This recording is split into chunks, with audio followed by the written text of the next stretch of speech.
തൃശൂർ നടത്തറയിൽ ഓടിക്കൊണ്ടിരുന്ന കണ്ടെയ്നർ ലോറിയുടെ ഊരിപ്പോയ ടയർ ഇടിച്ച് യുവാവിന് ദാരുണാന്ത്യം. കുന്നംകുളം സ്വദേശി ഹെബിൻ ആണ് മരിച്ചത്. പാതയോരത്തെ ഫാസ്ടാഗ് റീചാർജിംഗ് കൗണ്ടറിൽ ഇരുന്നിരുന്ന ഹെബിന്റെ ദേഹത്തേക്ക് ടയർ വന്നിടിക്കുകയായിരുന്നു. അശ്വിൻ പാലാഴി തൃശൂരിൽ നിന്ന് കൂടുതൽ വിവരങ്ങളുമായി ചേരുന്നു. അശ്വിൻ, എപ്പോഴായിരുന്നു ഈ ദാരുണമായ സംഭവം?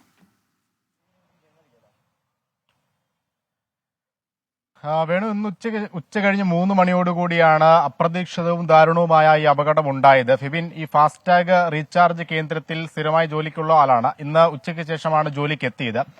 അവിടെ മറ്റ് ജോലികൾ ചെയ്തുകൊണ്ടിരുന്നപ്പോൾ, കൗണ്ടറിലെ മറ്റ് ജോലികൾ ചെയ്തുകൊണ്ടിരുന്നപ്പോഴാണ് ദേശീയപാത വഴി അമിത വേഗതയിലെത്തിയ നാഷണൽ പെർമിറ്റ് ലോറിയുടെ പിൻവശത്തെ 2 ടയറുകൾ ഊരിത്തെറിക്കുന്നത്. ലോറി അമിത വേഗതയിലായിരുന്നതുകൊണ്ട് തന്നെ അതിനോളം തന്നെ വേഗതയിലാണ് ഈ ടയറും ഊരിത്തെറിച്ചു വന്നത്. ഫെബിന്റെ തലയിലും ദേഹത്തുമായാണ് 2 ടയറുകൾ വന്നിടിച്ചത്.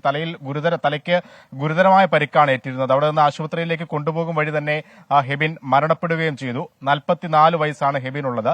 എന്തായാലും പോലീസ് ഈ അപകടത്തിൽ മേൽ നടപടികൾ സ്വീകരിച്ചിട്ടുണ്ട്. വേണു. അശ്വിൻ പാലാടിയാണ് തൃശൂരിൽ നിന്ന് വിവരങ്ങൾ നൽകിയത്.